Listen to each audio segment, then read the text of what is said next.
I loathe clinic. There's no time to get much done, and good lord, the notes. But more than that, why did nobody tell me about the freaking inbox? I'm only in clinic 1 day a week, and I'm still flooded daily with med requests and paperwork and calls. I feel like I can never get away, and I'm only 2 months in.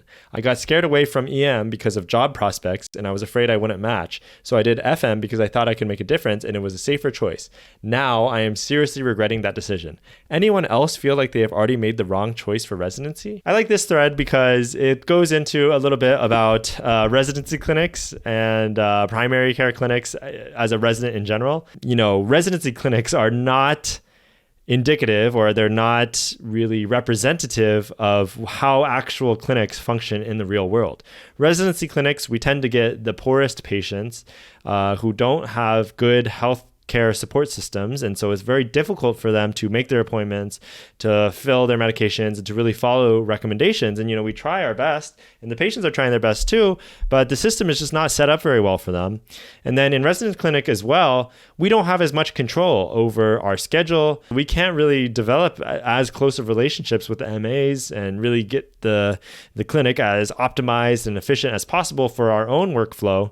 And so for us, a clinic is a difficult experience in residency. But like I said, this is not necessarily indicative of what a real world clinic practice is going to be like. So if you're having trouble with your primary care experience and you still want to do primary care, just know that residency clinic tends to be kind of on the bottom of the bunch. I went into primary care from internal medicine, and I'll say there is a big difference between clinic and residency and just residency clinic in general and actual practice. It also takes time to get into the flow of clinic.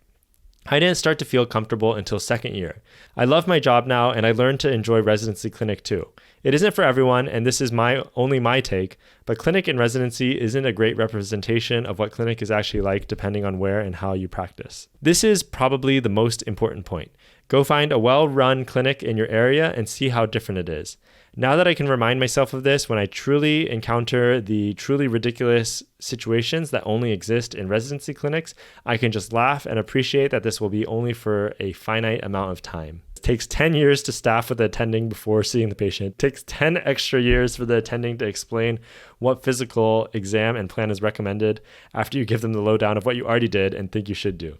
No wonder some patients ironically run out of patients. It is staffing patients with attending definitely does slow down the clinic a lot, but obviously we get a lot more time to compensate for it. But sometimes you really are just like sitting there waiting for the attending and you can't do that much. I mean, obviously you can start working on your note and stuff, but staffing is always a difficult part for me. And actually this brings up a point I was thinking recently about general internal medicine in general, but when you're a hospitalist and you are not doing rounds anymore and you're just able to pre-round on your own patients and then just start getting to work already, imagine how much time that's saving every single day.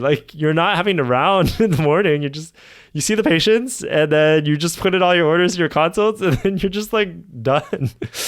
So a lot of real life medicine is going to be so much different than it is in residency. And so this is something we all got to keep in mind when we're choosing what particular field we want to go into. How is actual practice different? I'm internal medicine and loathe resident clinic, but I've been in well-run subspecialty and private clinics in the past couple of years. The main difference is efficiency. Much lower staff turnover means everyone is used to working together and can understand the flow of clinic. MAs and nurses don't take 45 minutes to room the patient, and it's usually set up so the patient can just go from one room to the next quickly and easily. And this is actually one thing that I wanted to do is for our clinic, it's not really clear who's doing the med rec, and I'm pretty sure they make us do the med rec, but it seems like it would save so much time and efficiency if, the MAs were able to do the med rec. And I don't know, maybe they are doing the med rec, but I just feel like most of the time I'm doing the med rec and it takes up so much time. It just doesn't seem like the most efficient use of my time to be just verifying all the meds that the patient's taking. The last time I went to a primary doctor as a patient, the MA stayed in the room, started the note while I talked to the doctor, and put in orders for labs, etc. while I was in the room. Nobody's doing that shit for you in resident clinic, so you're spending half your time trying to act like you're listening to the patient while really you're trying to find their last echo or put in the labs they need next.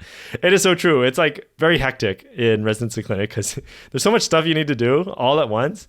And so you're like listening to the patient and you're like typing on your computer at the same time, but like, you know, you're looking at the patient, right? And it's just like, there's just so much stuff. And then you're like looking at the results and like trying to pull up their chart and like figure out what all these other people said in the past.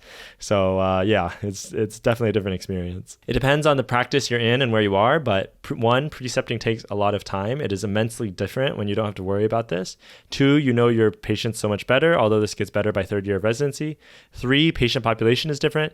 In my residency clinic, our patients had so many social stressors. It was challenging to focus on medicine, which honestly was just the reality. I did love helping them with these things, but you would see how broken of a system we live in, not exclusive to the US.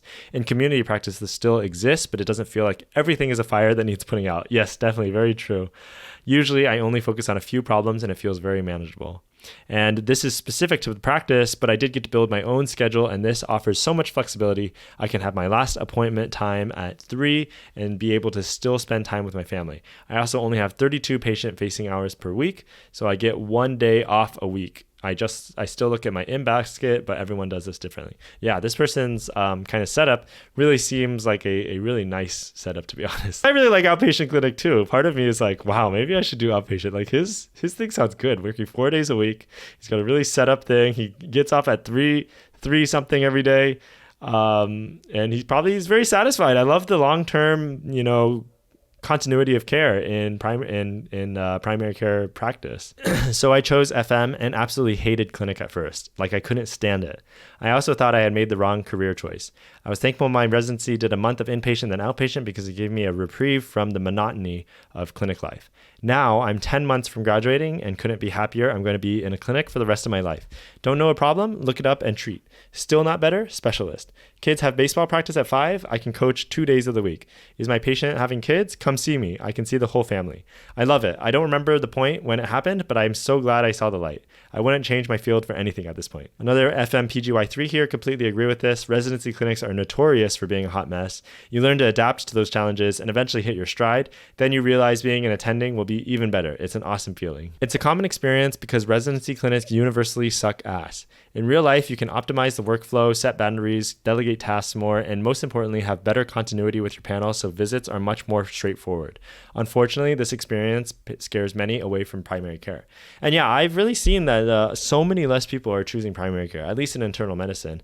And it does seem a little bit sad because I do think primary care is not only the most helpful really specialty you can go into, because you are actually making the biggest difference for all the patients that are out there and preventing the most disease. But also we just need more primary care doctors, and there's like a very big shortage. I feel like every year I see more and more people going into hospital medicine and less going into clinic specialties. And it seems kind of sad that people get scared away from it. And to be honest, I'm probably somebody who got kind of scared away from it too, because I didn't have like such a great, I didn't have a bad clinic experience, but I didn't have one that like made me actively want to pursue it. If you're considering primary care, consider sticking with it a little bit more, even if your residency clinic is not the best experience, because there clearly are some very, very big differences between regular attending clinics versus just residency clinics in general. And so over the course of your practice, you may be able to realize some of those benefits. And we definitely need more people in primary care. We definitely need, the best people we can in primary care. And so, oh my God, Fiva scared me just now. Holy crap. I saw something moving behind me. I was like, oh my God. Anyways, that's it for this video. I think we need more people in primary care, and you guys should stick with it. Thanks again for watching. I hope this was helpful. Let me know in the comments what you think, and I'll see you in the next video. Peace.